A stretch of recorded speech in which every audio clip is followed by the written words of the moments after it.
ਵਾਹਿਗੁਰੂ ਜੀ ਕਾ ਖਾਲਸਾ, ਵਾਹਿਗੁਰੂ ਜੀ ਕੀ ਫਤਿਹ। ਤੁਸੀਂ ਸੁਣ ਰਹੇ ਹੋ ਭਾਈ ਸਾਹਿਬ ਭਾਈ ਵੀਰ ਸਿੰਘ ਜੀ ਦਾ ਨੋਵਲ ਸ਼੍ਰੀਮਾਨ ਭਾਈ ਵਿਜੇ ਸਿੰਘ। 15ਵਾਂ ਕਾਂਡ। ਮੀਰ ਮੰਨੂ ਦੀ ਬੇਗਮ ਮੁਰਾਦ ਬੇਗਮ, ਜਿਸ ਨੂੰ ਕਈ ਇਤਿਹਾਸਕਾਰਾਂ ਨੇ ਮੁਗਲਾਨੀ ਬੇਗਮ ਕਰਕੇ ਵੀ ਲਿਖਿਆ ਹੈ, ਬੜੀ ਚਲਾਕ ਅਰ ਸੁੰਦਰ ਇਸਤਰੀ ਸੀ।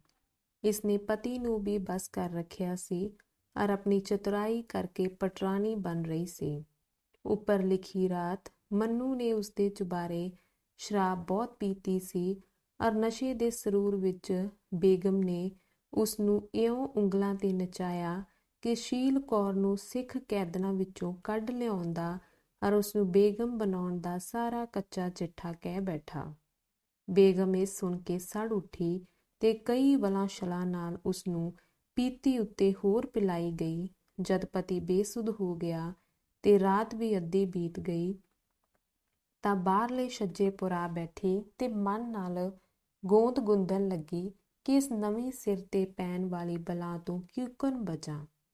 ਬਹੁਤ ਵਿਚਾਰ ਕਰਕੇ ਚੁੱਪ ਕੀਤੀ। ਦਬੇ ਪੈਰ ਕਬੂਤਰ ਫੜਨ ਵਾਲੀ ਬਿੱਲੀ ਵਾਂਗੂ ਮਹਿਲ ਦੇ ਉਸ ਹਿੱਸੇ ਵਿੱਚ ਗਈ ਜਿੱਥੇ ਸ਼ੀਲਾ ਸੀ।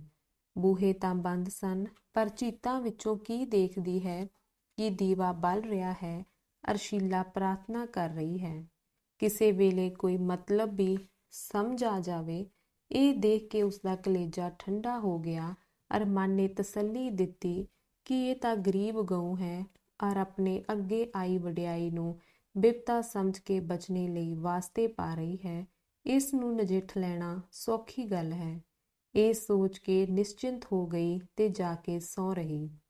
ਉਧਰ ਸੂਰਜ ਨੇ ਸ਼ੁੱਕਰ ਵਰਗੀ ਆਪਣੀ ਇੱਕੋ ਅੱਖ ਖੋਲ੍ਹੀ ਅਰ ਪਲਸੇਟੇ ਮਾਰਦੇ ਉਗਲਾਉਂਦੇ ਲੋਕਾਂ ਵੱਲ ਤਿੱਖੀ ਨਜ਼ਰ ਪਾਈ।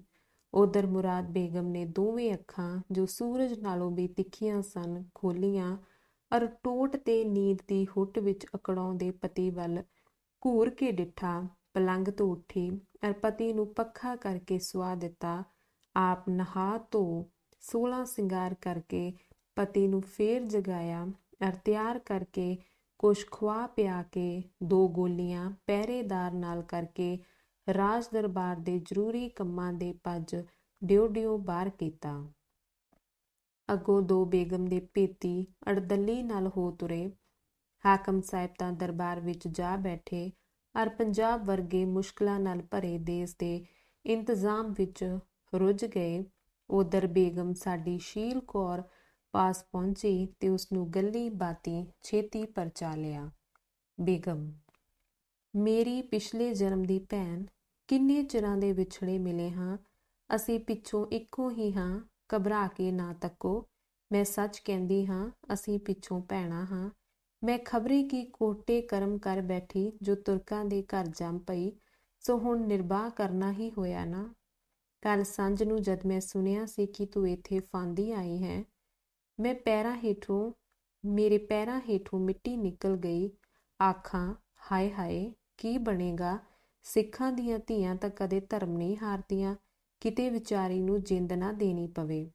ਇਹਨਾਂ ਵਿਚਾਰਾਂ ਵਿੱਚ ਹੀ ਡੁੱਬਦੀ ਚਲੀ ਗਈ। ਫਿਰ ਮੈਂ ਲੁਕ ਕੇ ਤੈਨੂੰ ਵੇਖਣ ਆਈ। ਵੇਖਦਿਆਂ ਸਾਰ ਭੈਣੇ, ਮੇਰੀਆਂ ਆਂਦਰਾਂ ਫੁੱਟ ਪਈਆਂ। ਕੋਈ ਅੰਦਰਲਾ ਮੋਹ ਜਾਗ ਪਿਆ। ਨਿਰੀ ਭੈਣ ਹੋ ਲੱਗਿਓ। ਮੈਂ ਉਸੇ ਵੇਲੇ ਜੀ ਵਿੱਚ ਠਾਣ ਲਈ, ਭਈ ਮੇਰੀ ਜਿੰਦ ਜਾਏ, ਪਰ ਜਾਏ ਪਰ ਇਸ ਧਰਮਾਤਮਾ ਦਾ ਸਤ ਧਰਮ ਜ਼ਰੂਰ ਬਚਾ ਦੇਣਾ ਹੈ। ਸੋ ਮੈਂ ਬਹਾਨੇ ਪਾ ਕੇ ਮਾਲਕ ਨੂੰ ਬਹੁਤੀ ਸ਼ਰਾਬ ਪਿਲਾ ਕੇ ਐਸਾ ਬੇਹੋਸ਼ ਕੀਤਾ ਕਿ ਤੁਹਾਨੂੰ ਉਹ ਭੁੱਲ ਹੀ ਗਿਆ। ਸ਼ੀਲਾ, ਤੁਹਾਨੂੰ ਕਰਤਾਰ ਭਾਗ ਲਾਵੇ ਅਰ ਪ੍ਰਤਾਪ ਵਧਾਵੇ। ਤੁਹਾਡਾ ਹੁਕਮ ਚੱਲੇ।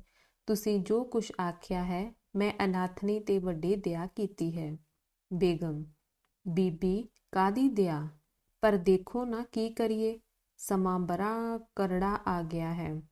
ਅੱਜ ਕੱਲ੍ਹ ਸਿੱਧੇ ਮਾਰੇ ਜਾਂਦੇ ਹਨ, ਛਲ ਨਾਲ ਹੀ ਸੁੱਖ ਪਾਈਦਾ ਹੈ। ਤੁਸੀਂ ਤਾਂ ਖੁਦਾ ਦੇ ਪਿਆਰੇ ਲੱਗਦੇ ਹੋ, ਤੁਹਾਨੂੰ ਇਹਨਾਂ ਗੱਲਾਂ ਨਾਲ ਕੀ। ਪਰ ਅਸੀਂ ਦੁਨੀਆਦਾਰ ਲੋਕ ਤਾਂ ਇਉਂ ਹੀ ਜੀਂਦੇ ਹਾਂ। ਰੋਟੀ ਖਾਈਏ ਸ਼ੱਕਰ ਸਿਉਂ, ਦੁਨੀਆ ਖਾਈਏ ਮੱਕਰ ਸਿਉਂ। ਤੁਸੀਂ ਤਾਂ ਪਵਿੱਤਰ ਦੇਵੀ ਹੋ। ਮੇਰਾ ਜੀ ਕਰਦਾ ਹੈ ਤੁਹਾਡੇ ਚਰਨ ਚੁੰਮ ਲਵਾਂ।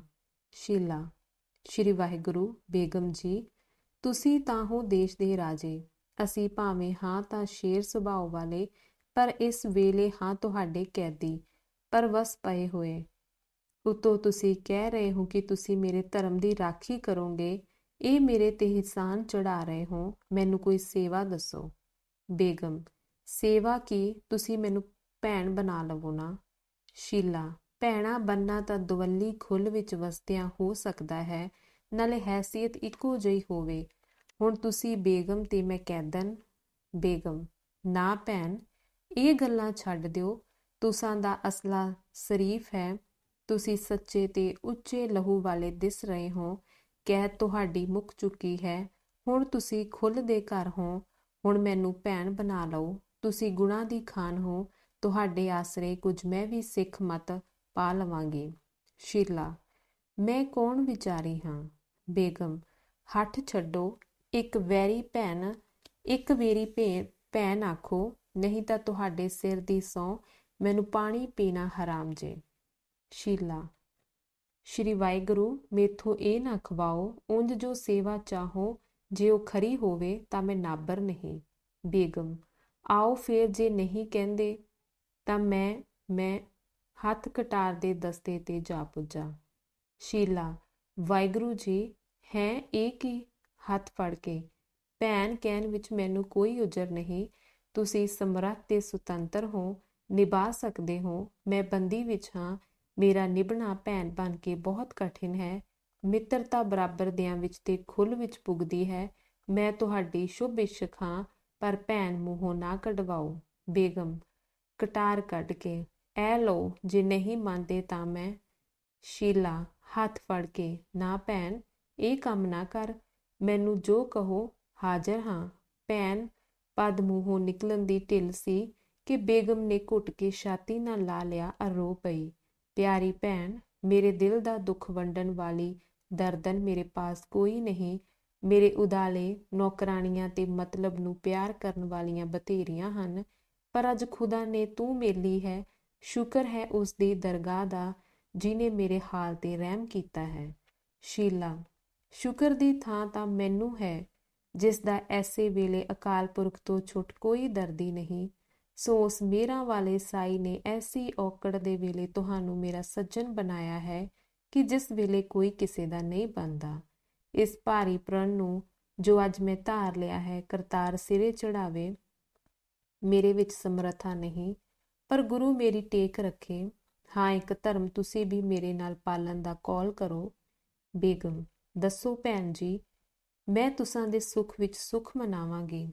ਸ਼ੀਲਾ, ਇਸ ਕੈਦ ਵਿੱਚ ਜਿਸ ਵਿੱਚ ਮੈਂ ਹਾਂ, ਮੇਰੇ ਸੱਤ ਧਰਮ ਦੀ ਰਾਖੀ ਤੁਸੀਂ ਕਰਨੀ ਹੋਵੇਗੀ। ਮੇਰੀ ਜਿੰਦ ਜਾ ਕੇ ਵੀ ਜੇ ਧਰਮ ਬਚੇ ਤਾਂ ਤੂੰ ਮੇਰੀ ਭੈਣਾਂ ਵਾਂਗੂ ਸਹਾਇਤਾ ਕਰੇਂਗੀ। ਬੇਗਮ, ਅੱਲਾ ਮੇਰਾ ਜਾਮਨ, ਤੈਨੂੰ ਤੇ ਤੇਰੇ ਧਰਮ ਨੂੰ ਜਦ ਤਾਈਂ ਮੇਰੇ ਵਿੱਚ ਦਮ ਹੈ, ਤੱਤੀ ਵਾਰ ਨਾ ਲੱਗਣ ਦਿਆਂਗੀ। ਸ਼ੀਲਾ, ਅੱਖਾਂ ਮੀਟ ਕੇ, ਸ਼ੁਕਰ ਹੈ ਮੇਰੇ ਸਿਰਜਣਹਾਰ ਅਕਾਲ ਪੁਰਖ। ਤੂੰ ਧਨ ਹੈ, ਤੂੰ ਧਨ ਹੈ। ਤੂੰ ਬੰਦ ਛੋੜ, ਰਹਿਮ ਕਰ ਮੇਰੇ ਸਾਈਆਂ ਜੀ ਨੂੰ ਵੀ ਹੱਥ ਦੇ ਕੇ ਰੱਖ ਤੇ ਮੈਨੂੰ ਮਿਲਾ। ਬੇਗਮ, ਭੈਣ, ਤੇਰਾ ਪਤੀ ਕਿੱਥੇ ਹੈ ਤੇ ਕੀਕੁਨ ਵਿਛੜਿਆ ਸੀ। ਸ਼ੀਲਾ, ਝਨਾ ਦੇ ਕੰਢੇ ਇੱਕ ਨਗਰ ਦੇ ਹਾਕਮ ਨੇ ਮਾਰ ਕੇ ਮਰਨਾਊ ਕਰਕੇ ਕੈਦ ਪਾ ਦਿੱਤੇ ਸਨ। ਪਤਾ ਨਹੀਂ ਫਿਰ ਕੀ ਹੋਇਆ। ਹਾਂ, ਆਉਂਦੀ ਵੇਰ ਜਿਉਂਦੇ ਦਿਸ ਪਏ ਸਨ, ਪਰ ਗੱਲਬਾਤ ਨਹੀਂ ਹੋ ਸਕੀ। ਬੇਗਮ, ਭੈਣ, ਰੋ ਨਾ। ਤੇਰਾ ਪਤੀ ਮੈਂ ਸਦਵਾ ਦਿਆਂਗੀ ਔਰ ਉਸਦਾ ਵਾਲ ਵਿੰਗਾ ਨਹੀਂ ਹੋਵੇਗਾ। ਹੁਣ ਸਮਝ ਕੇ ਸਭ ਬਿਪਤਾ ਦੂਰ ਹੋ ਗਈ। ਸ਼ੀਲਾ, ਤੁਸੀਂ ਕਿੰਨਾ ਪਿਆਰ ਕਰਦੇ ਹੋ, ਪਰ ਇੱਕ ਰਾਤ ਤਾਂ ਤੁਹਾਡੀ ਕਿਰਪਾ ਨਾਲ ਬੀਤੀ।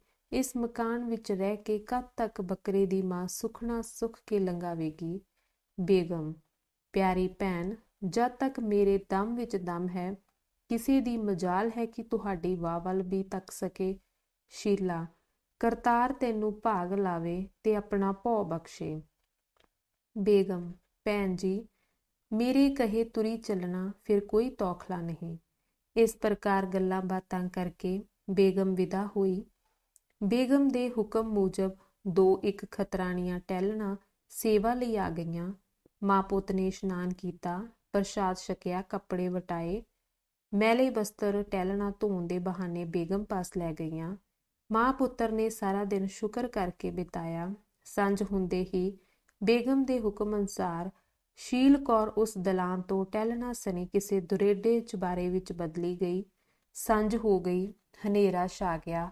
ਹਾਕਮ ਸਾਹਿਬ ਨੇ ਚੋਰ ਕੋਠੜੀ ਵਿੱਚ ਵੜ ਕੇ ਥੋੜ੍ਹੀ ਜਿਹੀ ਪੀਤੀ, ਜਿਸ ਵੇਲੇ ਸਰੂਰ ਆਇਆ ਅਰ ਮਗਜ ਨੇ ਗਰਮ ਹੋ ਕੇ ਆਤਿਸ਼ਬਾਜ਼ੀ ਦੇ ਚੱਕਰ ਵਾਂਗ ਚੱਕਰ ਖਾਧਾ। ਬਾਕੀ ਰਹੀ ਅਕਲ ਤੇ ਅੱਧਮੋਈ ਦਿਆ ਉਸ ਗੇੜੇ ਵਿੱਚ ਗੇੜੇ ਖਾਣ ਲੱਗੀ। ਥਿੜਕਦੇ ਪੈਰੀ ਆਪ ਉਸ ਕਮਰੇ ਵੱਲ ਤੁਰੇ ਜਿੱਥੇ ਸ਼ੀਲਾ ਕੈਦ ਕਰਵਾਈ ਹੋਈ ਸੀ। ਜਾਂ ਅੰਦਰ ਵੜੇ ਤਦ ਕੀ ਦੇਖਦੇ ਹਨ ਕਿ ਉਹਨਾਂ ਹੀ ਮੈਲੇ ਬਸਤਰਾਂ ਵਿੱਚ ਉਹ ਘੁੰਡ ਕੱਢੀ ਬੈਠੀ ਹੈ। ਆਪ ਨੂੰ ਬੜਾ ਗੁੱਸਾ ਆਇਆ, ਗੋਲੀਆਂ ਨੂੰ ਮਾਰਿਆ ਕੁੱਟਿਆ, ਗਾਲਾਂ ਕੱਢੀਆਂ, ਕਮਰਿਓਂ ਕੱਢ ਦਿੱਤਾ। ਫਿਰ ਆਪ ਉਸ ਨੂੰ ਥਿੜਕਦੇ ਥਥਲਾਉਂਦੇ ਬੁਲਾਉਣ ਲੱਗੇ। ਘੁੰਡ ਵਿੱਚ ਲੁਕੀ ਤੇ ਸ਼ਰਮ ਵਿਖੇ ਡੁੱਬੀ ਤੇ ਕੰਮਦੀ ਨੇ ਇੱਕ ਨਾ ਮੰਨੀ। ਹਾਕਮ ਸਾਹਿਬ ਨੇ ਤਲਵਾਰ ਧੂ ਲਈ। ਹੁਣ ਉਹ ਹੱਥ ਜੋੜ ਕੇ ਪੈਰਾਂ ਤੇ ਡਿੱਗ ਪਈ। ਨਵਾਬ ਸਾਹਿਬ ਜਿੱਤੇ ਹੋਏ ਕੁੱਕੜ ਵਾਂਗ ਟर्रा उठे।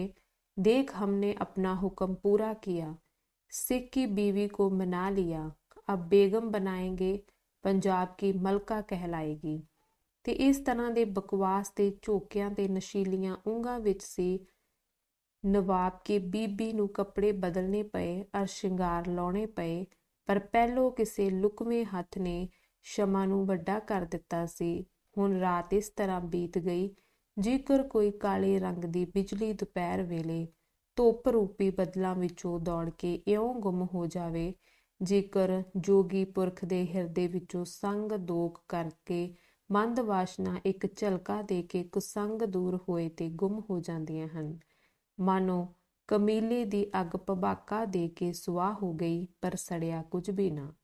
ਜਾਂ ਦਿਨ ਹੋਇਆ, ਬੇਗਮ ਵਿਸਾਖ ਦੇ ਨਵੇਂ ਚੜ੍ਹਦੇ ਸੂਰਜ ਵਾਂਗ ਚਮਕਦੀ ਸ਼ੀਲ ਕੌਰ ਦੇ ਕਮਰੇ ਵਿੱਚ ਗਈ, ਜੋ ਇਸ ਵੇਲੇ ਜਪਜੀ ਸਾਹਿਬ ਦੇ ਭੋਗ ਪਾ ਕੇ ਅਰਦਾਸਾਂ ਸੋਧ ਰਹੀ ਸੀ। ਦੋਵੇਂ ਸਹੇਲੀਆਂ ਪ੍ਰੇਮ ਨਾਲ ਮਿਲੀਆਂ। ਬੇਗਮ ਨੇ ਵਧਾਈ ਦਿੱਤੀ ਕਿ ਆਪ ਦੀ ਇਹ ਰਾਤ ਮੈਂ ਪੂਰੇ ਬਚਾਓ ਵਿੱਚ ਲੰਘਾ ਦਿੱਤੀ ਹੈ ਤੇ ਅੱਗੋਂ ਨੂੰ ਹੁਣ ਐਸਾ ਬੰਨ ਨੂੰ ਬੱਝ ਗਿਆ ਹੈ ਕਿ ਆਪ ਦਾ ਸ਼ੀਲ ਧਰਮ ਸਦਾ ਲਈ ਬਚ ਗਿਆ। ਆਪ ਜਲ ਵਿੱਚ ਕੌਲ ਫੁੱਲ ਦੀ ਤਰ੍ਹਾਂ ਰਹੋਗੇ, ਕੋਈ ਤੁਹਾਡੀ ਵਾਹ ਵੱਲ ਮੈਲੀ ਅੱਖ ਨਹੀਂ ਕਰ ਸਕੇਗਾ। ਸ਼ੀਲਾ: ਭੈਣ ਜੀ, ਮੈਂ ਆਪ ਦੀਆਂ ਦੇਣੀਆਂ ਕਿੱਥੋਂ ਦੇ ਸਕਦੀ ਹਾਂ? ਆਪ ਤਾਂ ਕੋਈ ਮੈਨੂੰ ਮਾਂ ਮਿਲ ਪਏ ਹੋ। ਸ਼ੁਕਰ ਹੈ ਕਲਗੀਧਰ ਜੀ ਦਾ, ਜਿਨ੍ਹਾਂ ਤੁਹਾਡੇ ਹਿਰਦੇ ਵਿੱਚ ਮਿਹਰ ਪਾਈ। ਪਰ ਭੈਣ ਜੀ, ਮੈਨੂੰ ਦੱਸੋ ਤਾਂ ਸਹੀ ਕਿ ਤੁਸਾਂ ਕੀਕਨ ਮੇਰੀ ਰਾਖੀ ਕੀਤੀ? ਬੇਗਮ: ਇਹ ਗੱਲ ਦੱਸਣ ਦੀ ਨਹੀਂ। ਸ਼ੀਲਾ: ਮੈਂ ਹੱਠ ਨਹੀਂ ਕਰਦੀ, ਪਰ ਜੇ ਹਰਜ ਨਹੀਂ ਤਾਂ ਦੱਸੋ। ਬੇਗਮ: ਭੈਣ, ਤੇਰਾ ਮੇਰਾ ਹੁਣ ਇੱਕ ਭੇਤ ਹੈ, ਤੈਥੋਂ ਕੀ ਲੁਕਾਓ ਕਰਾਂ। ਮੇਰੇ ਪਤੀ ਦੇ ਭਾਣੇ ਤਾਂ ਉਹ ਤੁਹਾਨੂੰ ਰਾਣੀ ਬਣਾ ਬੈਠਾ ਹੈ, ਪਰ ਮੈਂ ਉਸ ਨਾਲ ਹੱਥ ਖੇਡਿਆ ਹੈ। ਆਪ ਦੇ ਕੱਪੜੇ ਪਹਿਨ, ਗਮਰੁੱਠ ਬਣ ਕੇ, ਆਪ ਵਾਂਗੂ ਗੱਲਾਂ ਕਰਕੇ, ਫਿਰ ਹਨੇਰੇ ਦੀ ਮਦਦ ਨਾਲ ਇਹ ਧੋਖਾ ਬਣਾਇਆ ਕਿ ਹੋਵਾਂ ਮੈਂ ਤੇ ਉਹ ਸਮਝੇ ਤੁਸੀਂ। ਸੋ ਪਤੀ ਨਸ਼ੇ ਵਿੱਚ ਮੈਨੂੰ ਨਹੀਂ ਪਛਾਣ ਸਕਿਆ। ਉਮੀਦ ਹੈ ਇਸ ਨਸ਼ੇ ਤੇ ਹਨੇਰੇ ਦੀ ਤੋਫੀਲ ਕੁਛ ਚਿਰ ਤਾਂ ਨਿਭ ਜਾਏਗੀ। ਫਿਰ ਹੋਰ ਤਜਵੀਜ਼ ਸੋਚ ਰਹੀ ਹਾਂ। ਹਨੇਰਾ ਸਾਰੇ ਸੰਸਾਰ ਦਾ ਪਰਦੇ ਢੱਕ ਹੈ, ਜੋ ਲੋਕਾਂ ਦੇ ਕਰਮਾਂ ਤੇ ਪਰਦੇ ਪਾ ਕੇ ਭਲੇ ਬੁਰੇ ਨੂੰ ਇੱਕ ਸਮਾਨ ਕਰਨੇ ਵਾਲਾ ਹੈ। ਹਾਂ, ਹਨੇਰਾ ਸਹਿਣਸ਼ੀਲਤਾ ਦਾ ਘਰ ਮੈਂ ਵਰਗੇ ਜਿਗਰੇ ਵਾਲਾ ਹੈ। ਕੋਈ ਉਸ ਵਿੱਚ ਖੂਨ ਕਰੇ, ਡਾਕੇ ਮਾਰੇ, ਚੋਰੀ ਕਰੇ, ਕੋਈ ਭਜਨ ਕਰੇ, ਸਮਾਧੀ ਲਾਵੇ, ਕਿਸੇ ਨੂੰ ਨਿੰਦਾ ਸਲਾਹੁੰਦਾ ਨਹੀਂ, ਕਿਸੇ ਦਾ ਪਾਜ ਨਹੀਂ ਉਗੇੜਦਾ। ਸੂਰਜ ਅਰ ਚੰਦ ਦੀਆਂ ਨਜ਼ਰਾਂ ਪੜਦੇ ਪਾੜ ਹਨ, ਜੋ ਨਾ ਕੇਵਲ ਆਪ ਲੋਕਾਂ ਦੇ ਐਬ ਦੱਸਦੀਆਂ ਹਨ, ਸਗੋਂ ਬੜਬੋਲੇ ਦੀ ਜੀਭ ਵਾਂਗੂ ਸਾਰੇ ਜਹਾਨ ਵਿੱਚ ਨਸ਼ਰ ਕਰ ਦਿੰਦੀਆਂ ਹਨ। ਤਾਰਿਆਂ ਦੀ ਚੋਰ ਅੱਖਾਂ ਹਨ, ਜੋ ਕੰਨਾਂ ਵਿੱਚ ਫੂਕਾਂ ਮਾਰਨ ਵਾਂਗ ਲੋਕਾਂ ਦੇ ਪਾਜ ਮਲਕੜੇ ਉਘੇੜ ਦਿੰਦੀਆਂ ਹਨ। ਪਰ ਹਨੇਰਾ ਬੜਾ ਬੀਬਾ ਰਾਣਾ ਹੈ, ਸਭ ਦੇ ਪਰਦੇ ਢੱਕ ਦਿੰਦਾ ਹੈ। ਹਨੇਰਾ ਤਾਂ ਦੇਖ ਕੇ ਅੰਡਿਠ ਕਰਦਾ ਹੈ, ਪਰ ਹੋਰਨਾਂ ਦੀਆਂ ਨਜ਼ਰਾਂ ਤੋਂ ਵੀ ਪਰਦੇ ਪਾਉਂਦਾ ਹੈ। ਨਾ ਆਪ ਕਿਸੇ ਦੇ ਐਬ ਦੇਖਦਾ ਹੈ, ਨਾ ਕਿਸੇ ਨੂੰ ਦੇਖਣ ਦਿੰਦਾ ਹੈ। ਜਿਸ ਤਰ੍ਹਾਂ ਕੋਈ ਭਲਾ ਪੁਰਸ਼ ਕਿਸੇ ਨੂੰ ਨੰਗਾ ਉਗਾੜਾ ਦੇਖ ਕੇ ਆਪਣੀਆਂ ਅੱਖਾਂ ਨੀਵੀਆਂ ਕਰ ਲੈਂਦਾ ਹੈ, ਤਿਵੇਂ ਹਨੇਰਾ ਬੀਬੇ ਪੁਰਖ ਵਾਂਗ ਅੱਖਾਂ ਮੀਟ ਕੇ ਆਪਣੇ ਕਾਲੇ ਰੱਥ ਦੇ ਪਹੀਏ ਰੇੜੀ ਤੁਰਿਆ ਚਲਿਆ ਜਾਂਦਾ ਹੈ ਤੇ ਕਿਸੇ ਦੇ ਪਾਪ ਪੁੰਨ ਨੂੰ ਨਹੀਂ ਦੇਖਦਾ। ਹਨੇਰਾ ਬੀਬਾ ਰਾਣਾ ਹੈ ਭੈਣ, ਇਸ ਹਨੇਰੇ ਨੇ ਤੇਰਾ ਧਰਮ ਬਚਾਇਆ। ਮੇਰੀ ਜਾਚੇ ਤਾਂ ਹਨੇਰਾ ਆਰਫ ਕਾਮਲ ਹੈ। ਨਹੀਂ ਨਹੀਂ, ਹਨੇਰੇ ਵਿੱਚ ਤਾਂ ਉਹ ਗੁਣ ਹੈ ਜੋ ਖੁਦਾ ਵਿੱਚ ਹੈ। ਖੁਦਾ ਸਭ ਦੇ ਪਾਪ ਪੁੰਨ ਨੂੰ ਜਾਣਦਾ ਹੈ ਪਰ ਪੜਚੋਲਦਾ ਨਹੀਂ, ਦੇਖਦਾ ਹੈ ਪਰ ਭੰਡਦਾ ਨਹੀਂ। ਪਾਪੀ ਪੁੰਨੀ ਸਭ ਦੇ ਖੇਤ ਤੇ ਇੱਕੋ ਜਿਹਾ ਮੀਂਹ ਵਰਸਾਉਂਦਾ ਹੈ, ਤਿਵੇਂ ਹਨੇਰਾ ਕਿਸੇ ਦੇ ਸਿਰੇ ਨਹੀਂ ਆਉਂਦਾ। ਹਾਂ, ਹਨੇਰੇ ਵਿੱਚ ਇੱਕ ਗੁਣ ਰੱਬ ਤੋਂ ਵੀ ਵਧੇਕ ਹੈ। ਰੱਬ ਦੇਖਦਾ ਹੈ, ਐਸਾ ਦੇਖਦਾ ਹੈ ਕਿ ਹੋਣ ਤੋਂ ਪਹਿਲੇ, ਹੋਣ ਵਾਲੇ ਅਰ ਹੋ ਚੁੱਕੇ ਤੋਂ ਮਗਰੋਂ ਸਭ ਕੁਝ ਜਾਣਦਾ ਹੈ। ਹਾਂ, ਪਰ ਸਹਾਰਾ ਰੱਖਦਾ ਹੈ ਐਪਰ ਧਨ ਹਨੇਰਾ ਜੋ ਲੋਕਾਂ ਦੇ ਪਾਪਾਂ ਨੂੰ ਦੇਖਣੋਂ ਅਰ ਸਮਝਣੋਂ ਵੀ ਨਾ ਕਰਦਾ ਹੈ। ਕਹਿੰਦਾ ਹੈ, ਮੈਂ ਕਿਉਂ ਕਿਸੇ ਦੇ ਪਾਪ ਪੁੰਨ ਦਾ ਦੇਖਣਹਾਰ ਤੇ ਜਾਣਨਹਾਰ ਬਣਾ। ਆਪਣੇ ਕਰਮਾਂ ਦਾ ਫਲ ਸਭ ਕੋਈ ਭੋਗਦਾ ਹੈ। ਮੈਂ ਕਿਉਂ ਬੁਰੇ ਭਲੇ ਸਮਾਚਾਰ ਦੇਖਾਂ ਤੇ ਆਪਣੇ ਸਹਿਣਸ਼ੀਲਤਾ ਵਾਲੇ ਮਨ ਵਿੱਚ ਸ਼ੱਕ ਸੁਭੈ ਪੈਦਾ ਕਰਾਂ ਤੇ ਆਪਣੇ ਦਿਲ ਨੂੰ ਹੋਰਨਾਂ ਦੇ ਪਾਪਾਂ ਪੁੰਨਾਂ ਦਾ ਘਰ ਬਣਾ ਲਵਾਂ। ਐਸੀ ਚੰਚਲਤਾਰ ਪਰਮੇਸ਼ਰ ਦੀ ਬੇਅਦਬੀ ਦੇ ਨਾ ਸਹੇ ਜਾਣ ਵਾਲੇ ਬਚਨ ਸੁਣ ਕੇ ਸ਼ੀਲ ਕੌਰ ਘਬਰਾਈ, ਕੰਬੀ, ਕੁਛ ਬੋਲੀ ਠਿਠਕੀ, ਪਰ ਮਨ ਨੂੰ ਮੁੱਠ ਵਿੱਚ ਲੈ ਕੇ ਧੀਰਜ ਧਰ ਕੇ ਬੋਲੀ, ਭੈਣ ਜੀ, ਤੁਸਾਂ ਭਾਵੇਂ ਕਿਵੇਂ ਕੀਤਾ, ਮੇਰਾ ਭਲਾ ਹੀ ਹੋਇਆ। ਮੈਂ ਤੁਸਾਂ ਦੀਆਂ ਦੇਣੀਆਂ ਕਿਸੇ ਜੁਗ ਨਹੀਂ ਦੇ ਸਕਦੀ, ਪਰ ਭੈਣ ਕਿਹਾ ਜੇ ਤਾਂ ਇੱਕ ਗੱਲ ਮੇਰੀ ਵੀ ਸੁਣ ਲਵੋ। ਖੁਦਾ ਦੀ ਸ਼ਾਨ ਵਿੱਚ ਕਦੇ ਹਲਕੇ ਵਾਕ ਨਹੀਂ ਕਹੀਦੇ। ਬੇਗਮ, ਸੱਚ ਕਿਹਾ ਈ, ਸਾਡੇ ਵਿੱਚ ਵੀ ਇਹ ਗੱਲ ਮਨੇ ਲਿਖੀ ਹੈ। ਇਸ ਪ੍ਰਕਾਰ ਦੀ ਚਲਾਕੀ ਤੇ ਵਲਛਲ ਦੀਆਂ ਗੱਲਾਂ ਕਰਕੇ ਬੇਗਮ ਚਲੀ ਗਈ ਤੇ ਸ਼ੀਲਾ ਪੁੱਤਰ ਸਮੇਤ ਹੱਥ ਜੋੜ ਕਰਤਾ ਪੁਰਖ ਅੱਗੇ ਪਰਮ ਅਧੀਨਗੀ ਨਾਲ ਬੇਨਤੀ ਕਰਨ ਲੱਗੀ ਕਿ ਹੇ ਧਰਮਪੁੰਜ ਪਿਤਾ, ਤੇਰੀ ਨਿੰਦਾ ਮੇਰੇ ਕੰਨਾਂ ਥਾਂਦੀ ਮੇਰੇ ਅੰਦਰ ਗਈ ਹੈ, ਸੋ ਆਪਣੇ ਪਰਮ ਕਿਰਪਾ ਨਾਲ ਮੇਰਾ ਹਿਰਦਾ ਸ਼ੁੱਧ ਕਰੋ ਅਰ ਮੇਰੇ ਔਗਣ ਬਖਸ਼ੋ। ਮੈਂ ਬੇਵਸ ਹੀ ਨਹੀਂ ਸਗੋਂ ਮੈਂ ਪਰਵਸ ਹਾਂ। ਮੇਰੇ ਤੇ ਆਪਣੀ ਮਿਹਰ ਕਰੋ ਅਤੇ ਕਿਸੇ ਖੁੱਲ੍ਹ ਵਿੱਚ ਵਾਸਾ ਦਿਓ। ਉਧਰ ਦਰਬਾਰ ਦਾ ਹਾਲ ਸੁਣੋ। ਮੀਰ ਮੰਨੂ ਜਦੋਂ ਆਪਣੀ ਕਚਹਿਰੀ ਵਿੱਚ ਬੈਠਾ ਸੀ ਤਦ ਸੂਹੀਆਂ ਵਿੱਚੋਂ ਇੱਕ ਨੇ ਆ ਪਤਾ ਦਿੱਤਾ ਕਿ ਮਾਝੇ ਵਿੱਚ ਸਿੱਖਾਂ ਦਾ ਇੱਕ ਟੋਲਾ ਇੱਕ ਥਾਵੇਂ ਲੁਕਿਆ ਹੋਇਆ ਹੈ। ਉਸ ਵੇਲੇ ਕੁਝ ਸੈਨਾ ਅਰ ਦਰਬਾਰੀ ਤਿਆਰ ਹੋ ਗਏ। ਉਧਰ ਨੂੰ ਕੂਚ ਬੋਲ ਗਿਆ। ਬੇਗਮ ਸਾਹਿਬ ਨੂੰ ਖਬਰ ਗਈ ਕਿ 4-5 ਦਿਨ ਨਵਾਬ ਸਾਹਿਬ ਦੀ ਉਡੀਕ ਨਾ ਰੱਖਣ। ਇਹ ਖਬਰ ਸੁਣ ਕੇ ਬੇਗਮ ਤੇ ਸ਼ੀਲ ਕੌਰ ਅਚਿੰਤ ਹੋ ਗਈਆਂ। ਨਵਾਬ ਸਾਹਿਬ ਰਸਤੇ ਵਿੱਚ ਸੈਰ ਤੇ ਸ਼ਿਕਾਰ ਕਰਦੇ ਗਏ। ਛੇਕੜ ਉੱਥੇ ਪਹੁੰਚੇ ਜਿੱਥੇ ਆਦਮੀਆਂ ਦਾ ਸ਼ਿਕਾਰ ਕਰਨਾ ਸੀ।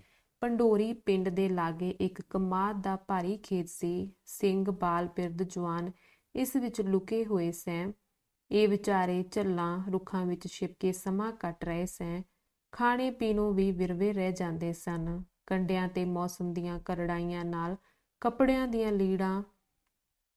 ਦੀਆਂ ਲੀਰਾਂ ਲਾੜੇ ਦੇ ਛਤਰ ਦੀਆਂ ਕਤਾਰਾਂ ਵਾਂਗ ਸ਼ੋਭ ਰਹੀਆਂ ਸਨ। ਹੁਣ ਇੱਥੇ ਆ ਲੁਕੇ ਸਨ ਅਰ ਗੁਰੂ ਮਹਾਰਾਜ ਜੀ ਦੇ ਅਰਦਾਸਿਆਂ ਵੱਲ ਝੁਕ ਰਹੇ ਸਨ ਕਿ ਅਚਾਨਕ ਇਹਨਾਂ ਦੇ ਸ਼ਿਕਾਰੀ ਪਹੁੰਚ ਪਏ। ਪਿੰਡ ਵਾਲੇ ਇਕੱਠੇ ਹੋ ਗਏ। ਸਾਰੇ ਹਾਹਾਕਾਰ ਕਰ ਰਹੇ ਸਨ। ਕਮਾਦ ਵਿੱਚ ਲੁਕਿਆਂ ਦੀਆਂ ਮਾਵਾਂ ਭੈਣਾਂ ਵਿਰਲਾਪ ਕਰ ਰਹੀਆਂ ਸਨ। ਕੁਛ ਸਿੰਘਣੀਆਂ ਸਣੇ ਰਤਨ ਸਿੰਘ ਭੰਗੂ ਜੀ ਦੀ ਮਾਤਾ ਦਾਦੀ ਦੇ ਬੈਰਾਗੀ ਮਹੰਤ ਦਾਦ ਰਾਮ ਦੇ ਪੋਤਰੇ ਨੇ ਭਗਵੇਂ ਕੱਪੜੇ ਪਵਾ ਕੇ ਘਰ ਲੁਕਾ ਰੱਖੀਆਂ ਸਨ। ਦੁਖੀਆਂ ਦੀ ਪੁਕਾਰ ਤੇ ਪਿੰਡ ਵਾਲਿਆਂ ਦੀ ਹਾਹਾਕਾਰ ਕੁਛ ਐਸੀ ਪਈ ਕਿ ਮੰਨੂ ਦਾ ਘੋੜਾ ਸੀਖ ਪਾ ਹੋ ਗਿਆ। ਮੰਨੂ ਡਿੱਗ ਪਿਆ ਅਰ ਇੱਕ ਪੈਰ ਰਕਾਬ ਵਿੱਚ ਫਸਿਆ ਰਿਹਾ ਤੇ ਘੋੜਾ ਉੱਠ ਭੱਜਾ। ਟਿੱਬ ਖੜੱਬੀਆਂ ਥਾਵਾਂ ਵਿੱਚ ਪੱਕੇ ਹੋਏ ਹਦਵਾਣੇ ਵਾਂਗ ਮੋਟਾ ਸਿਰ ਖਹਿ ਖਹਿ ਵੱਜਦਾ ਅਰ ਠਹਿਕਦਾ ਪਾਟਦਾ ਗਿਆ। ਇੱਥੋਂ ਤੱਕ ਕਿ ਨੱਕ ਮੂੰਹ ਤੱਕ ਫਿਸ ਗਏ ਅਰ ਲਹੂ ਦੀ ਲੀਕ ਸਾਰੀ ਘਸੀਟ ਵਾਲੀ ਥਾਂ ਤੇ ਲੱਗਦੀ ਸਿੰਗਰਫ ਦੀ ਲਕੀਰ ਵਾਂਗ ਮੰਨੂ ਦੀ ਕਰਮ ਪੱਤਰੀ ਦੀ ਲੰਬਾਈ ਦੀ ਖਬਰ ਸੰਸਾਰੀਆਂ ਨੂੰ ਦੇ ਗਈ। ਜਿੰਦੜੀ ਤਾਂ ਮੀਰ ਮੰਨੂ ਦੀ ਈਕਰ ਗਈ, ਹੁਣ ਦੇਹ ਦਾ ਹਾਲ ਸੁਣੋ। ਜਦ ਸਾਥੀ ਉਸ ਮੁਰਦਾ ਲੋਥ ਨੂੰ ਲੈ ਕੇ ਸ਼ਹਿਰ ਪਹੁੰਚੇ ਅਰ ਮੌਤ ਦੀ ਸੌ ਪਾਣੀ ਤੇ ਪਏ ਤੇਲ ਵਾਂਗੂ ਫੈਲ ਗਈ, ਤਦ ਸਾਰੀਆਂ ਫੌਜਾਂ ਜੋ ਕਈ ਮਹੀਨਿਆਂ ਤੋਂ ਤਨਖਾਹ ਨੂੰ ਉਡੀਕ ਰਹੀਆਂ ਸਨ ਘੇਰਾ ਪਾ ਖਲੋਤੀਆਂ ਅਰ ਲੋਥ ਖੋਹ ਲਈ। ਮੁਰਾਦ ਬੇਗਮ ਨੂੰ ਕਹਾ ਭੇਜਿਆ ਕਿ 3 ਲੱਖ ਰੁਪਈਆ ਤਨਖਾਹ ਦਾ ਸਾਡਾ ਤਾਰ ਦੇਵੇ ਤਾਂ ਲੋਥ ਮਿਲੇਗੀ। ਵਿਚਾਰੀ ਬੇਗਮ ਸਾਰੀ ਰਾਤ ਜੋੜ ਤੋੜ ਕਰਦੀ ਰਹੀ। ਜਦ ਦਿਨ ਨੂੰ ਬੇਗਮ ਨੇ 3 ਲੱਖ ਰੁਪਈਆ ਦਿੱਤਾ ਤਦ ਲੋਥ ਮਿਲੀ, ਜੋ ਫਿਰ ਪਾਤਸ਼ਾਹੀ ਧੂਮ-ਧਾਮ ਨਾਲ ਦੱਬੀ ਗਈ। ਧੰਨਵਾਦ।